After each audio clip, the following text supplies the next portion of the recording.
Cashflow Diary Podcast, episode 30. Congratulations, you showed up. Give yourself a high five in celebration of your success. Welcome to the Cashflow Diary, where new and experienced investors come to take confident action towards their goals. Your host is a family man, a real estate entrepreneur, investor, coach, and instructor. As a master facilitator of Robert Kiyosaki's Cashflow 101 game, he's inspired many to begin their journey into creating cash flow for themselves and their family. And now, here he is to offer you the tools required to earn the income desired. Your cash flow coach, Jay Massey. Well, it's that time again. You are listening to me. I am talking to you, and we have more information to share. We're going to take a break from our normally scheduled program. We're going to cut to some live audio for this particular episode. It's something that I found that I think you want to hear.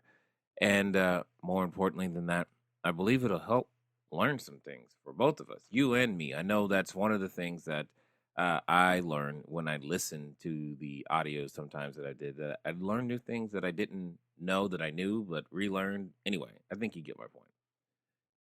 Before we go there, though, if this is the first time you're listening to us, make sure that you go over to learninvestingnow.com, because some of you are wanting to know how to transact real estate, possibly using none of your own money or credit. You may or may not know, but that's how I got started. Created a course, teaches you to do the same thing. Go over there, put your email in the box. You'll get the ebook, you'll get the videos, you'll get courses, and more material to help you be able to do exactly that. Also, if you have any comments or concerns about the show, feel free to call us at 800-689-1764. We love to hear from you. And again, if this is your first time, make sure you listen to episode 1 to understand a little bit about the format. Now, we've got that out of the way.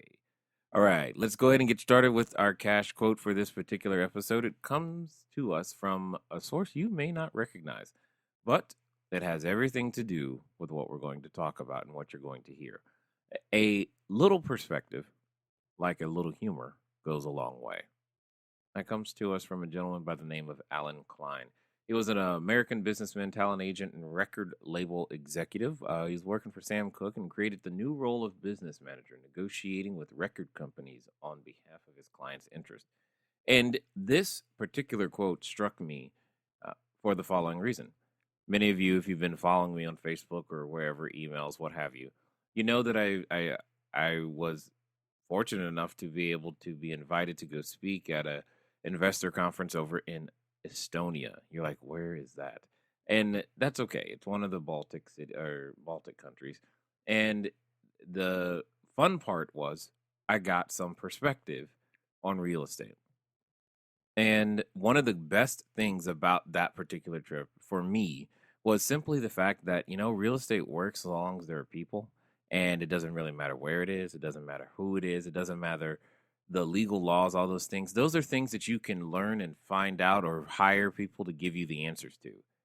The point is that you got to understand who your customer is. And once you understand who your customer is, you have the ability to create a business. So with that, I want to give you some additional perspective from 2 different audios from a live event that was done. And I think you'll be able to get some good information. So I've already been taking action and putting out a lot of bandit signs. Yes. I've been having trouble getting motivated sellers to reply to my bandit signs. Okay. I've had other real estate investors reply to my bandit signs. Got it. But no motivated sellers, so I'm not getting any deals in. Mm-hmm. So I was wondering, what is your strategy? What is your system for getting nationwide deals and also getting local deals? Same, regardless of location, it's the same thing, same process. Is there anyone in here with a real estate license? There was one guy earlier. Is there another one? Yes. Anyone else? Just one, two? Okay. Do you still actively list property? Yes. Do you? Yes. No, you know, but you do. Okay. So here's one way that I do. What I'll do is I will call someone who has listings of property. You're like, what do you mean? I was trying to get stuff that wasn't listed. Follow with me. Hold on. I will ask her questions like, what was your name again? Yvonne Pesic. Excellent. Got it. So I will ask Yvonne. Yvonne, do you have anything that could be seller financed? That's the question you're writing down. Do you have anything that could be seller financed? And your answer today would be no. Do you think anyone in your office has anything that could be seller financed? Maybe. Would you be willing to ask them for me? Yeah. Excellent. And that's what I'm looking for. The reason I asked that specific question is because if someone is willing to seller finance something, it is an indication of distress. That's what it is. You said motivated seller. I said distress. Same thing. They have to have a reason to want to seller finance.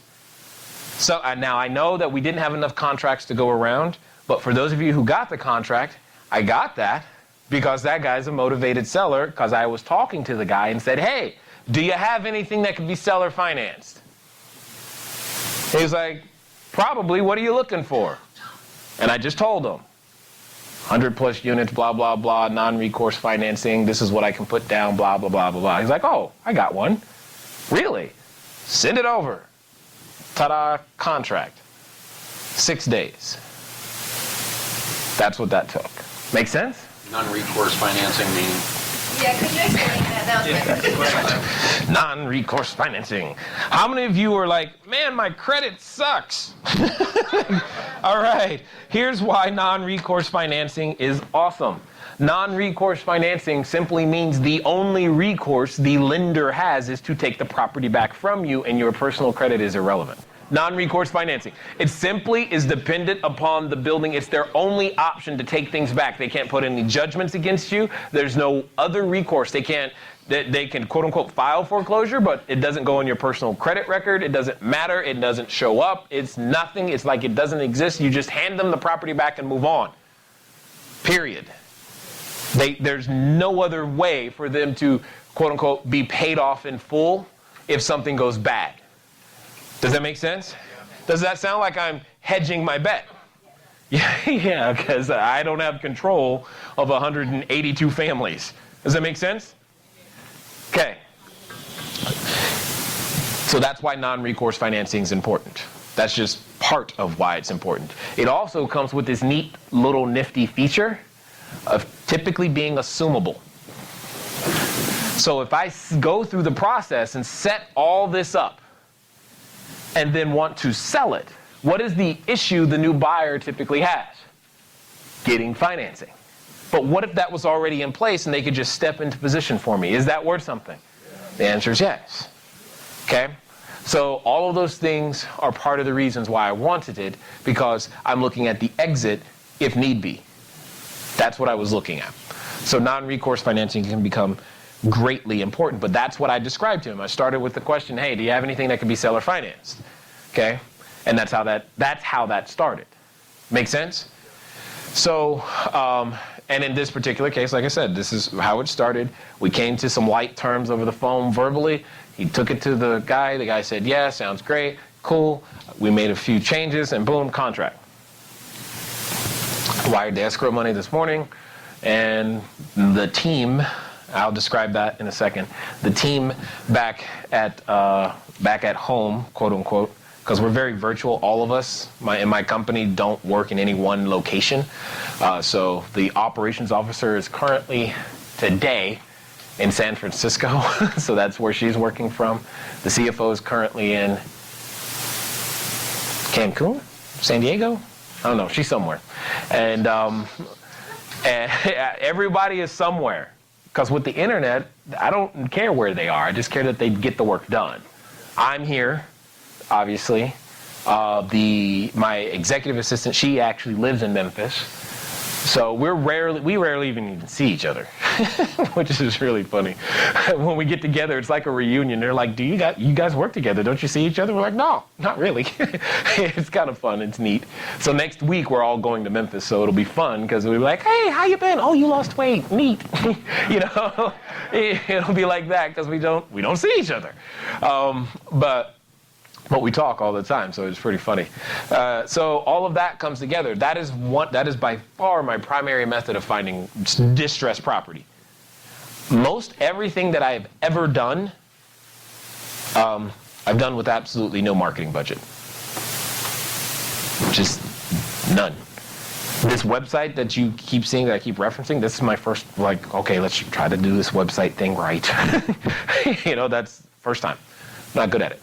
And I know that, so I found a person who is good at it and put that together. But I've done a lot of this without any marketing. It's getting on the feet on the streets, at the networking groups, asking that very question, looking for people. One of my other basic phrases that I use is, hi, my name is, what did you say your name was again? Detrion. Detrion. Hi, my name is Detrion. I'm a wholesaler. What that means is that I buy properties at a discount and I sell them at a discount. What type of investing would you like to do? Period. Because I'm assuming you're looking to do wholesaling or some kind. Okay. What type of investing you said? Single family. Single family. Do you like to buy and hold those, or do you want to fix them and flip them? Fix and flip. Excellent. And what are of the last 5 deals you've done, what zip code and property types have they been? 60173, and the property types were between $100,000 to $200,000. Excellent. Did he not just tell me what he would buy? Did he not just tell me where he would buy?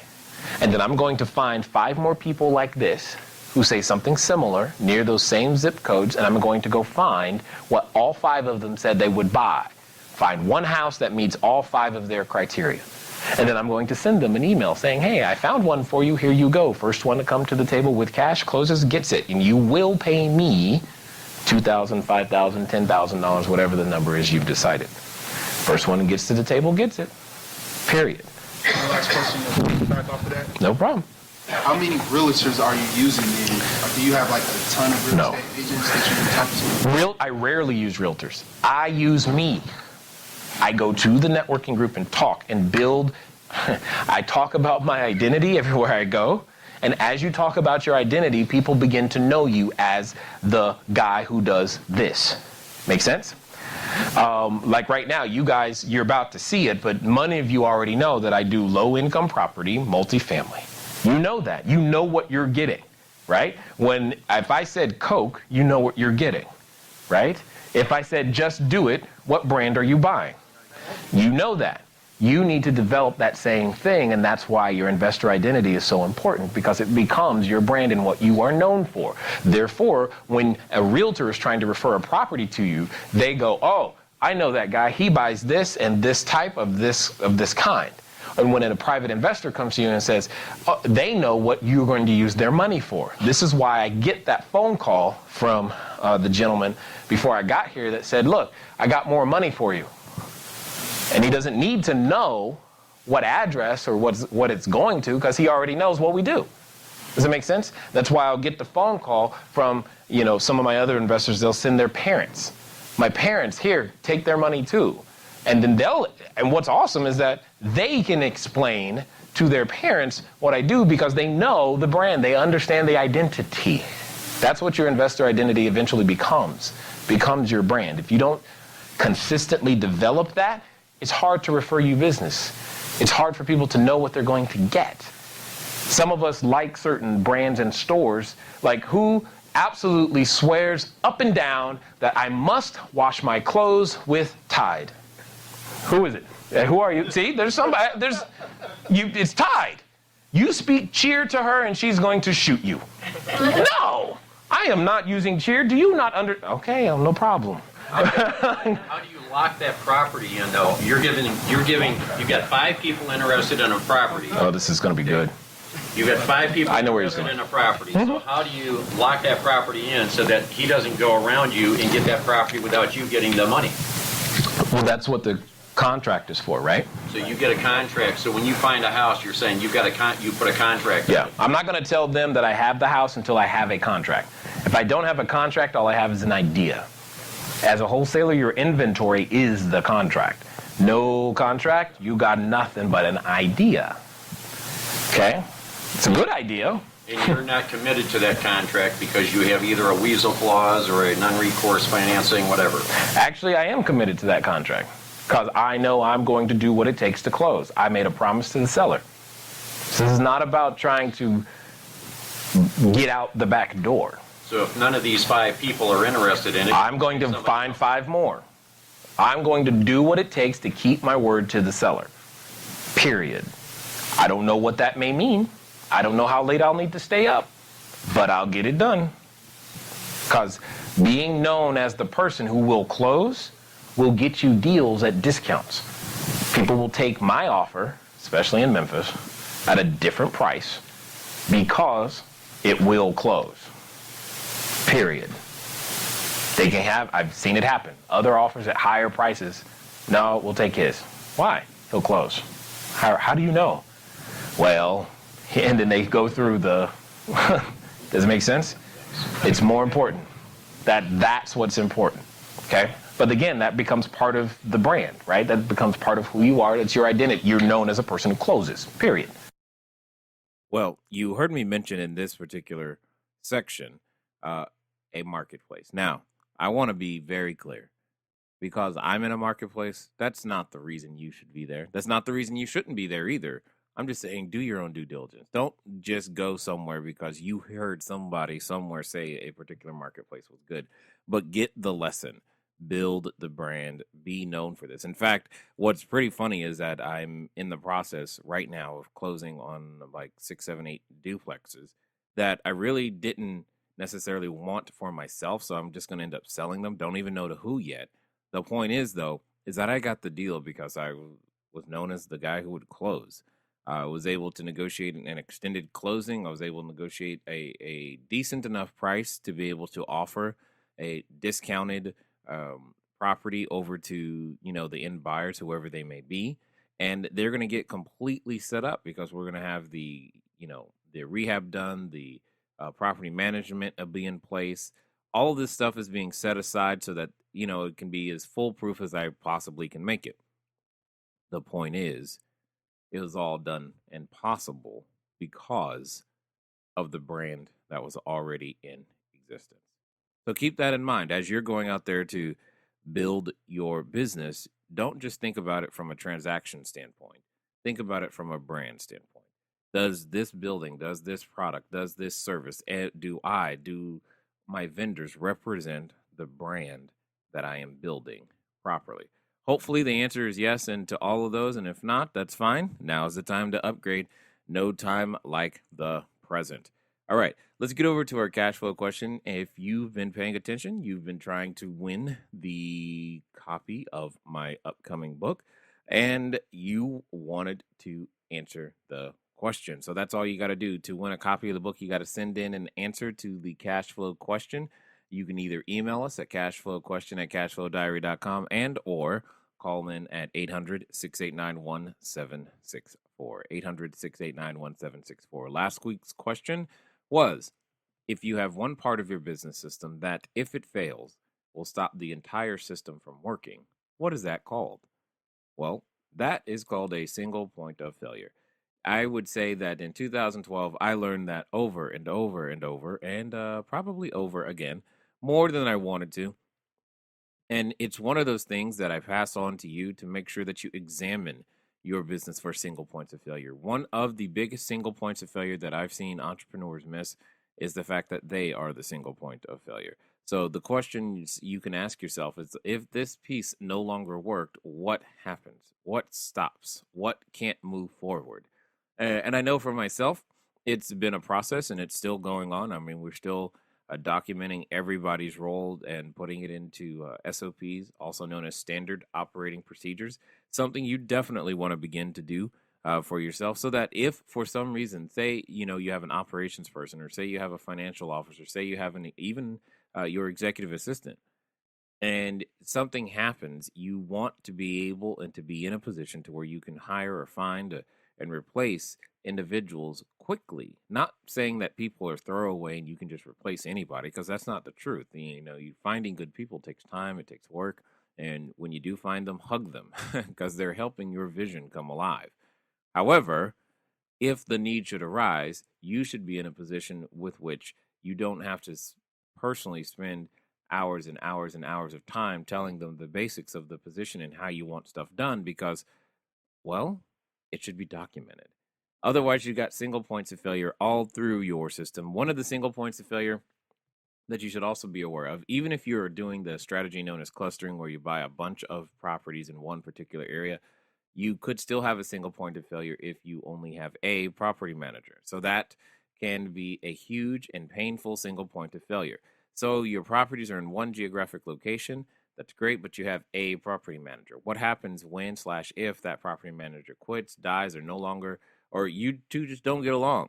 How quickly can you replace him or her so that you can have a backup? Now, that doesn't mean you go around and have 40 backups. I'm just saying don't have a single point of failure, because oftentimes timeliness in response can avoid the, you know, well, large amounts of damage that can occur once you realize something is bad and that you need to cut the cancer out, so to speak. So keep that in mind as you go forward. Now, if you want to win, as I said before, just go ahead and send in an email to cashflowquestion@cashflowdiary.com and or call 800-689-1764. This time you are answering the following question. When selling your real estate, whose perspective is the most important? So, when selling your real estate, whose perspective is the most important? Now, understand, when I say selling your real estate, that doesn't just mean fixing and flipping or wholesaling. It also means buying and holding, because in my opinion, a buy and hold is still a sale. It's a sale that you do every 30 days. So whose whose perspective is most important when you are selling your real estate? All right, let's get back to the live audio. Okay, those clauses, they're great. The main one I care about, subject to inspection. Done. That's like my main one. And then behind that is inspection period does not start until buyer, usually me, has received every document requested for proper due diligence. What's your rule of thumb as far as how much you make on a particular property? What do you mean? You're spinning it off to one of these 5 guys. I don't do that anymore. I keep them. What it was, I've made between $2,000 to $26,000 every time I did that. Just depends. But I don't. I just don't. I don't want to do the work and then sell it to someone. The last one I did was a 14-unit building. I think I get $22,000 or something. I don't know. It was just one of those rare instances where I had more deals than money. So I was like, here, take it. You know, and they took it. It was like, great. I'm still kind of upset because that's 14 more units I could have. It's just $22,000. But yeah, whatever. Give me 14 more units of production. That's what I want. Make sense? So, I mean, I would be way too expensive to do that today. Because, say, for example, I take this particular building. You'll see tomorrow, but this particular building, I have estimates that we're paying $1.8 million. This particular building, the low-end estimate of what it'll be worth when we're done is $3.5 million. So I know that. To buy this from me today would cost a lot of money, because I have the system and resources in place to make it worth 3.6. So you'd have to sell me a really, really, really good reason for me to give that up. It'd have to be really good. Like, I can't think of one good. You know? What would I do? You know? So it'd have to be really good. And I don't know what that is. So that's why I don't do that anymore. Once you realize this, a wholesaler's skill set can be so valuable. There comes a time where you're like, I'm tired of giving these people great deals. I want some for myself. That's all that's really happened in that regard. So the cool thing is, though, is because the way I started, I gained the skill set of finding the deal, right? I'd learned how to interact with people, okay? And I learned how to ask them the questions. I learned how to listen. I learned how to sell. I learned how to ask the questions to get them to tell me what their investor identity was without ever using the word investor identity or them knowing that I was doing it, right? So that I could then go find something that matched what he said he wanted. And then I gave it to him. And they're like, great, cool. And then I did it again and again and again and again and again and again, and a lot, you know? Until I got tired of doing that, and I was like, well, I want something new. I need a new toy to play with. And that's what's happened. Does that make sense? Did I answer your question? So I'm not the guy who's going to tell you how to write letters and use yellow letters or postcards. Not my thing. I go talk to people. I meet you face to face. I go to a networking group. Here's the last one. This is probably my most valuable one, especially when I don't have a networking group or a person to already talk to. And it's very, very simple. You know what I do? I go somewhere and invite people to play cash flow with me. That's it. The Cash Flow 101 board game. By far, the most profitable strategy I've got. From 6 weeks from the day I play a cash flow game, I will have somebody's money. I don't know who, but it takes about 6 weeks from that day. I know this because I've done it a lot. I've held cash flow games as small as a few people in my house to as much as 180 people at once. Been doing that for nearly a decade because I was doing that as a financial planner, playing the cash flow game for clients. It just turns out it works very well for raising capital and doing real estate too. Right? And that game is very pivotal and important. How do you think I met Robert Kiyosaki? He was in the room when I was teaching the game. You want to talk about pressure? Right?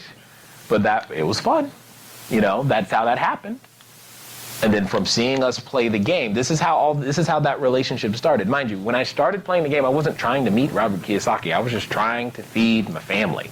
So playing the game was a way to get to people who had what I needed. Use what you have to get what you need so you can have what you want. I had a cash flow game. I knew how to teach it. That was it.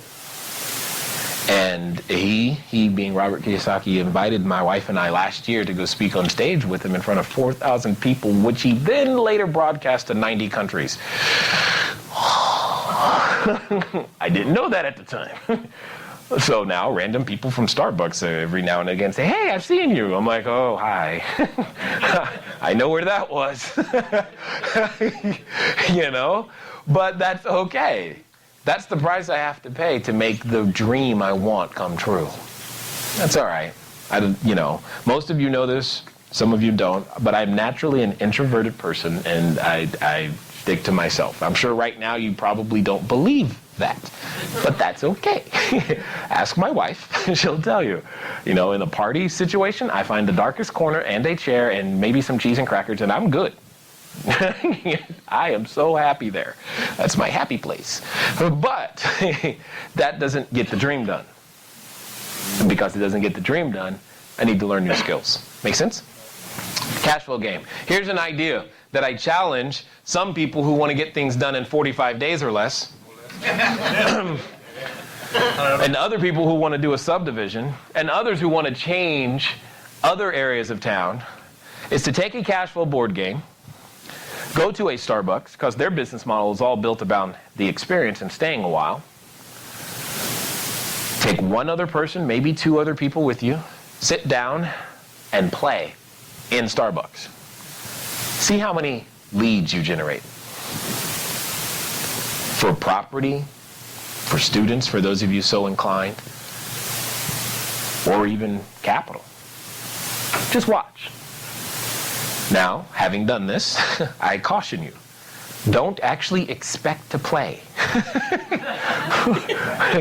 If you go there with the intent of actually playing, you may be a little irritated because you're like, dude, I'm trying to play the game. Quit asking me. Okay? But you'll generate lots of interest. And you'll see just how many people go, I heard of that. Oh, I read that book.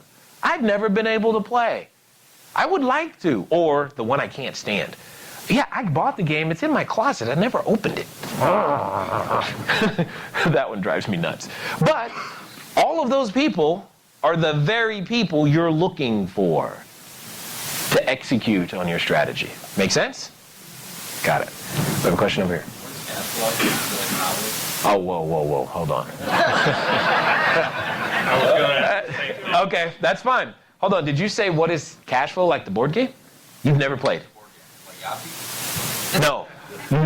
Okay. Is it like a game? Yes. Hold on. When is your next cash flow game here, guys? May the 25th and the Stop moving. Thank you. I'm like, dear God, I cannot. Okay, but this is my point. How many of you who are already members of the community think everybody knows what cash flow game is? We have examples in the room who don't. And this is the point. That's how I got started. This game, my friend, will absolutely tweak your mind and change you because it teaches the very thing I'm talking about. Like what? No. It's okay. Think Monopoly, but real life. And then some. It's just real life in a very controlled environment. It'll teach you how to be a better real estate investor. And I don't care how much real estate you've done, it will teach you how to be a better real estate investor. But yes. Second Friday in June is one in this location. Yeah, see, there are games we just got to let people know, right? Back at home in Orange County, that if they don't know me from being on the thing with Robert Kiyosaki, the other thing they know is, you're that guy with that game. That's that game, they mean Cash Flow 101, because that's I'm that guy. They know that that's what I do, is that I teach and instruct people with the game. That's just part of it, okay? So that they understand. So do you now understand why I said please ask that? Do you, sir? You understand why I was asking? Those two questions, key. But it's just I wanted everyone to be paying attention to that. Did that help you? Yes or yes? Yeah. Good. All right. Well, now you have the super secret, right? You know, by far one of the best ways to begin to build relationships and a network around yourself is the Cash Flow 101 board game. In fact, at the beginning of this episode, I mentioned that I was invited to Estonia. Believe it or not, I can trace nearly every lead, every event, everything that I get invited to or whatnot from the idea of cash flow, because that's how that happened when I was actually able to conduct the cash flow board game with Robert Helms and Russell Gray of the real estate guys, as well as Mr. Kiyosaki and the Rich Dad team in person. One of the things, the people that were there that were helping me were, guess what, from Estonia. And then we recently reconnected at another event, which was great. And it was during that time that I was invited to come to speak to one of their seminars. And it was a great time, obviously. I had a great time. In fact, I even got to co-facilitate another cash flow game with a group of Estonians. You know what's really fun? If you don't know a foreign language, but you have something in common, one of the things I learned in this particular trip was the fact that because I understood the cash flow board game and what the cards were, etc., I started to learn the language only because I was able to understand what was going on in the game. So certain words began to make more and more sense because I could see them, hear them, and I knew what they were in English because I had played it and instructed it so many times. It was a pretty neat way to learn a language by playing a game. But that's probably not news to many of you anyway. So what I will say is this: go get the cash flow board game. Go play it. Play it in person with other people. Look on meetup.com because it's a very, very important tool to be able to learn how to get things done. The final thought for this particular episode that I want to leave you with is the fact that give. You just never know where it's going to lead.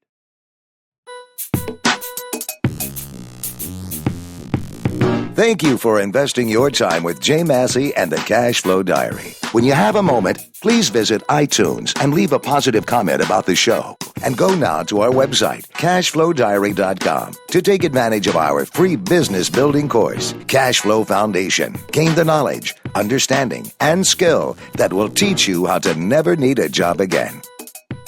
Until next time.